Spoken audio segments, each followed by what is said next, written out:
आपलं स्वागत. पाहूयात आजच्या ताज्या घडामोडी. कागवाड तालुका शिरगुप्पी येथील श्री क्षेत्र धर्मस्थळ ग्रामविकास योजनेच्या माध्यमातून आयोजित करण्यात आलेले 8 दिवसीय मध्यवर्जन शिबिर शनिवारी नरसोबा मंदिर सभागृहात यशस्वीरित्या संपन्न झाले. समारोप कार्यक्रमाच्या अध्यक्षस्थानावरून बोलताना मध्यवर्जन व्यवस्थापन समितीचे अध्यक्ष अभयकुमार अकिवाटे म्हणाले, डॉक्टर वीरेंद्र हेगडे दाम्पत्याच्या निस्वार्थ सेवेमुळे अनेक कुटुंबाचे जीवन बदलले आहे. व्यसनमुक्त समाज घडवण्याच्या त्यांच्या संकल्पात आपण सर्वांनी सहकार्य करणे गरजेचे आहे, असे आवाहन त्यांनी केले. कर्नाटक जैन असोसिएशनचे राज्य उपाध्यक्ष शीतल पाटील यांनी धर्मस्थळ प्रकल्प आणि डॉक्टर हेगडे यांच्या कार्याचे कौतुक करताना धर्मस्थळाच्या नावावर बोट ठेवण्याचे प्रयत्न झाले तरी ते सोन्यासारखे अधिक उजळून निघतात, असे मत व्यक्त केले. अथनी जिल्हा जनजागृती वेदिकेचे अध्यक्ष अमर दुर्गनावर म्हणाले, मद्यपान सोडणाऱ्या प्रत्येक व्यक्तीमागे एक हृदयद्रावक कथा दडलेली असते. शिबिरार्थींच्या कुटुंबियांच्या भावना ऐकताना डोळे पाणावतात, असे त्यांनी सांगितले. जिल्हा संचालिका नागरत्ना हेगडे यांच्यासह प्रकल्पातील अनेक पदाधिकारी व मार्गदर्शकांनी शिबिरार्थींना व्यसनमुक्त जीवनाचे महत्त्व पटवून दिले.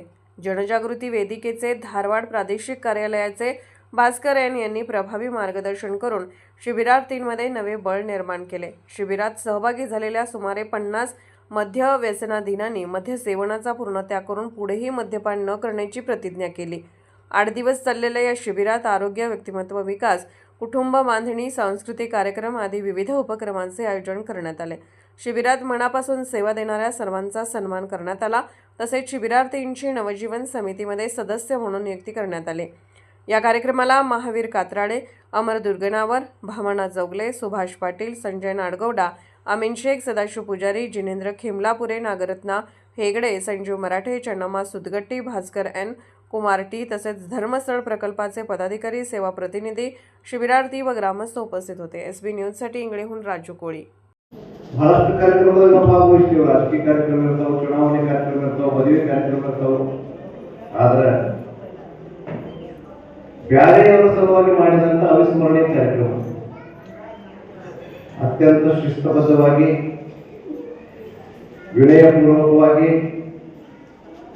ಮತ್ತು ತ್ಯಾಗದ ಭಾವನೆಯಿಂದ ಮಾಡಿದಂತ ಕಾರ್ಯಕ್ರಮ. ಇಲ್ಲಿ ನಾವು ಯಾರು ನೆನೆಸ್ಕೊಳ್ಬೇಕಾಗ್ತದಪ್ಪ ಅಂದ್ರೆ ಧರ್ಮಸ್ಥಳದ ಗ್ರಾಮಾಭಿವೃದ್ಧಿ ಸಂಸ್ಥೆ ಎಲ್ಲ ಪದಾಧಿಕಾರಿಗಳು ಮತ್ತು ನಿಮಗೆ ಸೇವೆ ಕೊಟ್ಟಂತ ಎಲ್ಲ ಮಹಿಳೆಯರು. ಅವರ ಭಾಷೆ ನೋಡಿದ್ರೆ ಪ್ರೇಮ ಬರ್ತಿತ್ತು. ಅತ್ಯಂತ ವಿನಯದಿಂದ ನೀವೆಲ್ಲ ಸೇವೆ ಮಾಡಿ ಎಲ್ಲ ಭಾಗವಹಿಸಿದಂತೆ ಎಲ್ಲರೂ.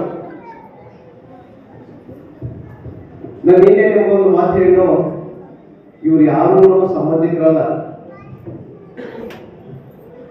ಇವ್ರು ಯಾರು ನಮ್ಮ ಪೌಣ್ಯರಲ್ಲ, ಇವರಿಗೆ ನಮ್ಮದ ಯಾವುದೋ ರಿಲೇಷನ್ ಇಲ್ಲ. ಆದ್ರೆ ದಾರಿತಪ್ಪಿದ ನಿಮ್ಮನ್ನ ಸರಿದಾರಿ ತರಬೇಕು. ವಿನಾಶ ಆಗುತ್ತಿರುವಂತ ಕುಟುಂಬವನ್ನ ಆ ವಿನಾಶದಿಂದ ಉಳಿಸಿ ಮುಂದಿನ ಭವಿಷ್ಯದಲ್ಲಿ ಆ ಮಕ್ಕಳಿಗೆ ಉತ್ತಮ ಭವಿಷ್ಯ ನಿರ್ಮಾಣ ಮಾಡಿಕೊಡ್ಬೇಕು. ಮತ್ತು ಕುಡುಕ ಅಂತ ನಿಮಗೆ ಬೆಳೆದಿತ್ತು, ನಿಮ್ಮನ್ನು ಕಳಂಕ ಮುಕ್ತರನ್ನಾಗಿ ಮಾಡಿ ಒಳ್ಳೆ ಮನುಷ್ಯರನ್ನಾಗಿ ಮಾಡಬೇಕಂತ ಉದ್ದೇಶದಿಂದ ಈ ಶಿಬಿರವನ್ನು ಹಮ್ಮಿಕೊಂಡು ಹೋದ ಶನಿವಾರದಿಂದ ಈ ಶನಿವಾರವರೆಗೆ ನಿಮಗೆ ಸೇವೆ ಕೊಟ್ಟಂತ ಎಲ್ಲರಿಗೆ ನನ್ನ ವೈಯಕ್ತಿಕವಾದಂತ ನಮಸ್ಕಾರ. ಯಾವುದೇ ನಾನು ಮೊನ್ನೆ ಹೇಳಿದ್ದೇನೆ ಸರ್, ಇನ್ನೂ ಕಬ್ಬಿನ ಗ್ಯಾಂಗು ನಡೀತಾ ಇದೆ, ಬೇರೆ ಬೇರೆ ನಡೀತಾ ಇದೆ. ಮತ್ತೆ ನೀವು ದಾರು ಕುಡಿಯುವುದು, ಸರಾಯಿ ಕುಡಿಯುವುದು ಹೋದ್ರೆ ನಾವು ಇಷ್ಟು ಮಾಡಿದ್ದು ಯಾವುದೇ ರೀತಿ ನಮಗೇನು ಪಾಪ ಬರುವುದಿಲ್ಲ. ಆದರೆ ಅದರ ಒಂದು ಕೃತಜ್ಞರಾಗಿ ನೀವು ಕಾಣ್ತಾ ಇರ್ತೀರಿ. ಅದಕ್ಕಾಗಿ ನಿಮ್ಮ ಒಂದು ನಮ್ಗೆ ಏನಾದರೂ ನಮಗಲ್ಲ, ನಿಜವಾಗಿ ಸಮಿತಿಯವರಿಗೆ ಮತ್ತೆ ಪದಾಧಿಕಾರಿಗಳಿಗೆ ಏನಾದ್ರು ಕೊಡಬೇಕಂತಿದ್ರೆ ನೀವು ಒಳ್ಳೆ ಜೀವನ ಮಾಡಿದ್ರೆ ಅಷ್ಟೇ ಸಾಕು ಅಂತ ನಾನು ಕೇಳ್ಕೊಳ್ತೇನೆ. ಹಾಗಾಗಿ ಇವತ್ತಿನ ದಿನ ನಮ್ಮ ಈ ಒಂದು ನಾನು ಜಿಲ್ಲಾ ನಿರ್ದೇಶಕಿಯಾಗಿ ಒಂದೆರಡು ಮಾತಾಡಬೇಕು, ಸಮಯ ಇಲ್ಲ, ಆದರೂ ಸಹ ನಾನು ಮಾತಾಡಲಿಕ್ಕೆ ವೇದಿಕೆ ಬಂದಿದ್ದೇನೆ. ಯಾಕಂದ್ರೆ ನಮ್ಮ ಕೃತಜ್ಞತೆಯನ್ನು ನಾವು ಈ ಮೂಲಕ ಸಲ್ಲಿಸಬೇಕು. ಮುಖ್ಯವಾಗಿ ಇಲ್ಲಿ ಸೇರಿರುವ ಎಲ್ಲ ನಮ್ಮ ಊರಿನ ಹಿರಿಯರು, ದೇವಸ್ಥಾನದ ಹಿರಿಯರು, ಕಮಿಟಿಯವರು, ಮತ್ತೆ ನಮ್ಮ ಈ ಶೌರ್ಯದವರಿದ್ದಾರೆ, ನವಜೀವನದವರಿದ್ದಾರೆ, ಎಲ್ಲರ ಒಂದು ಸಹಕಾರ ಸಹಕಾರದಿಂದ ಈ ಶಿಬಿರ ಅತ್ಯಂತ ಯಶಸ್ವಿಯಾಗಿ ನಡೆದಿದೆ. ಜೊತೆಗೆ ನಮ್ಮ ಯೋಜನಾಧಿಕಾರಿ ದೃಷ್ಟಿಯಲ್ಲಿ ನಮ್ಮ ಇವತ್ತಿನ ಈ ಒಂದು ಶಿಬಿರಕ್ಕೆ ಎಷ್ಟು ಒಳ್ಳೆ ರೀತಿ ನಮಗೆ ಮಾರ್ಗದರ್ಶನ ಸಿಕ್ಕಿದೆ, ಸಹಕಾರ ಸಿಕ್ಕಿದೆ ಅಂತ ಹೇಳಲಿಕ್ಕೆ ಸಾಧ್ಯ ಇಲ್ಲ. ಯಾಕಂದ್ರೆ ಕೆಲವೊಬ್ರು ಮಾತಲ್ಲಿ ಹೇಳ್ತಾರೆ, ಕೃತಿಯಲ್ಲಿ ಇರುವುದಿಲ್ಲ. ಆದ್ರೆ ಇಲ್ಲಿ ಮಾತಲ್ಲಿ, ಕೃತಿಯಲ್ಲಿ ಪ್ರತಿಯೊಂದರಲ್ಲೂ ನಮಗೆ ಅತ್ಯಂತ ಉತ್ತಮವಾಗಿ ನಮ್ಮ ಕಾರ್ಯಕರ್ತರಿಗೆ ಸಹಕಾರ ಕೊಟ್ಟಿದ್ದಾರೆ. ಮುಖ್ಯವಾಗಿ ನಾನು ಕಳೆದ ಒಂದು ತಿಂಗಳಿಂದ ಇಲ್ಲೊಂದು ಪದಾಧಿಕಾರಿ ತರಬೇತಿ ಆಗಿತ್ತು, ಒಂದು 50 ಜನರಿಗೆ. ಅವಾಗಲೇ ಸರ್ ನಾವು ಮಾತಾಡ್ಕೊಂಡು ದೇವಸ್ಥಾನದ ಹತ್ರ ಕೇಳಿದ್ವಿ, ಸರ್ ಇಲ್ಲಿ ಶಿಬಿರ ಮಾಡ್ಲಿಕ್ಕೆ ಒಳ್ಳೆ ಜಾಗ ಇದೆ, ಕಾಗವಾಡದಲ್ಲಿ ನಮ್ಮ ಶಿಬಿರ ಇದೆ, ಮಾಡ್ಬೋದಾ ಅಂತ.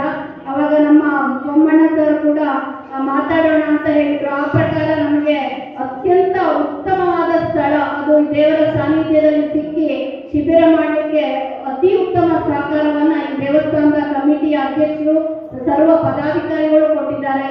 ಹಾಗೆ ವ್ಯವಸ್ಥಾಪನಾ ಸಮಿತಿಯಲ್ಲಿ ಅತ್ಯಂತ ಸರಳರು ಹಾಗೂ ಶಿಸ್ತಿನವರು. ನನಗೆ ಅಕ್ಕಿವಾಟಿ ಸರ್ ನೋಡುವಾಗ ನಮ್ಮ ಶಾಲೆಯಲ್ಲಿ ಪ್ರಿನ್ಸಿಪಾಲ್ ನೋಡಿದಂಗೆ ಆಗ್ತದೆ. ಯಾಕಂದ್ರೆ ಅಷ್ಟು ಶಿಸ್ತಲ್ಲಿ ಅವರೆಲ್ಲವನ್ನ ವಿಚಾರಿಸ್ತಾರೆ. ಹಾಗಾಗಿ ಅವರು ಮತ್ತೆ ಅವರ ಎಲ್ಲ ಕಮಿಟಿಯವರು ನಮಗೆ ನಾನೊಂದು 2 ದಿನ ಇರಲಿಲ್ಲ. ನಡೆದಾಡು ದೇವರು ಅಂತಾರೆ ನಮ್ಮ ಪೂಜೆಗೆ, ಕಾವಂದರಿಗೆ.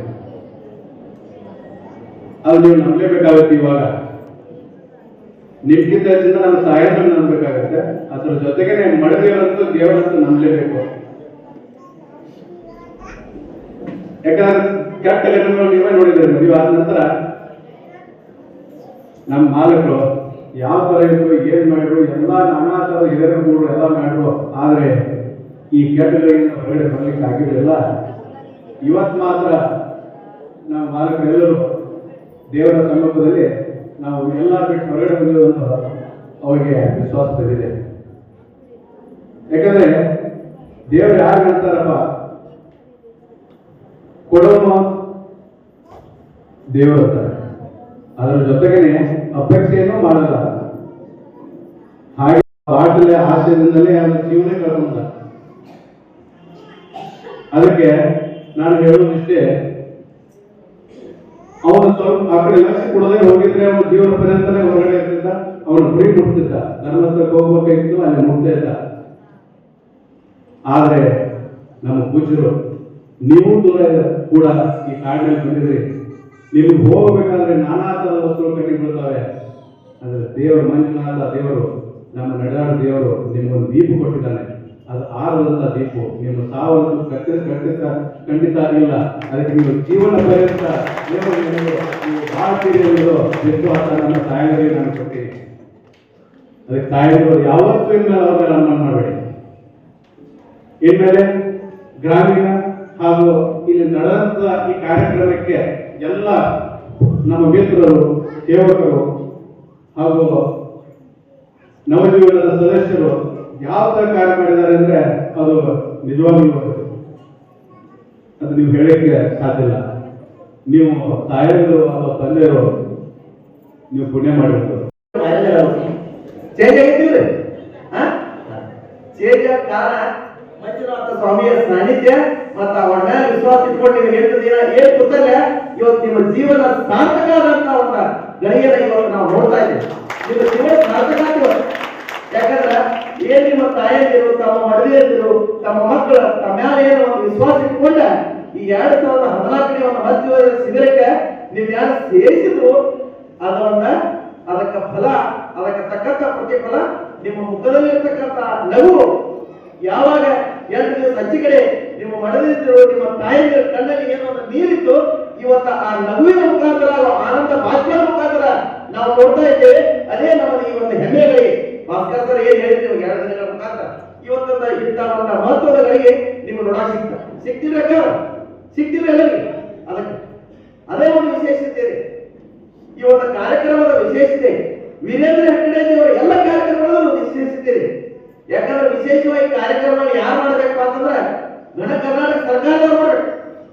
ಯಾಕಂದ್ರೆ ಪ್ರತಿಯೊಂದು ವ್ಯಕ್ತಿಯ, ಪ್ರತಿಯೊಂದು ಜೀವಿಯ ಒಂದು ರಕ್ಷಣೆ ಕಾರ್ಯ ಯಾರು ಮಾಡಬೇಕು? ಕರ್ನಾಟಕ ಸರ್ಕಾರದವರು. ಇವತ್ತು ಒಂದು ಸರ್ಕಾರದವರ ಕೈಯಲ್ಲಿ ಆಗತಕ್ಕಂತ ಅವರು ಮಾಡ್ತಕ್ಕಂಥ ಎಲ್ಲ ಕೆಲಸಗಳನ್ನ ಹೊತ್ಕೊಂಡು ಯಾರು ಮಾಡ್ತಾ ಇದ್ದಾರೆ?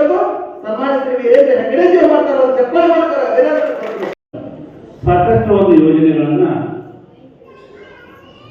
ಸರ್ಕಾರ ಮಾಡಲಿಕ್ಕೆ ಸಾಧ್ಯ ಇಲ್ಲ ಅಂತ ಯೋಜನೆಗಳನ್ನ ಈಗಾಗಲೇ ಕಾವಲ್ದಾರ ಒದಗಿಸಿಕೊಟ್ಟಿದ್ದಾರೆ.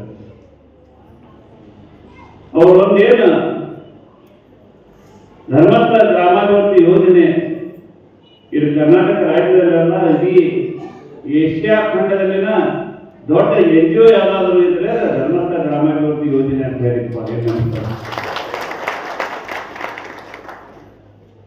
ಸರ್ಕಾರಿ ನೌಕರಿ ತಗೊಂಡಿರುವಂತ, ಸರ್ಕಾರದ ಕೆಲಸ ಮಾಡ್ತಿರುವಂತ, ಸರ್ಕಾರ ಸಂಬಳ ಹೊಂದಿರುವಂತ ಲಕ್ಷಗಟ್ಟಲೆ ಪಗಾರ ತಗೋತಾರೆ. ಇವತ್ತಿನ ದಿವಸ ನಮ್ಮ ಸ್ಕೂಲ್ ಟೀಚರ್ ನೋಡ್ರೆ 50,000 ಮೇಲ್ಪಟ್ಟಿ ಪ್ರತಿಯೊಂದು ಅಂತ 50,000 50 ಲಕ್ಷವರೆಗೆ ಪಗಾರ ತಗೋತಾರೆ. ಧರ್ಮಸ್ಥಳ ಗ್ರಾಮಾಭಿವೃದ್ಧಿ ಯೋಜನೆಯಲ್ಲಿ ಏನು ಸಿಬ್ಬಂದಿ ವರ್ಗ ಐತಿ, ಆ ಸಿಬ್ಬಂದಿ ವರ್ಗ ಈಗಲೇ ಅವ್ರು ಎಷ್ಟು ಪ್ರಾಮಾಣಿಕವಾಗಿ ಕೆಲಸ ಮಾಡ್ತಾರೆ ಅಂತಂದ್ರೆ ಆ ರೀತಿ ಕೆಲಸ ಮಾಡೋದು ಯಾರಿಗೂ साध्य ಇಲ್ಲ ಅಂತ ಹೇಳಿ ನನ್ನ ಬಳಿ ಅನಿಸ್ತದೆ. राजकीय, सामाजिक, आर्थिक असा सर्व घडामोडींचा आढावा पाहायला विसरू नका SB न्यूज चॅनल आणि नक्कीच सबस्क्राईब करा.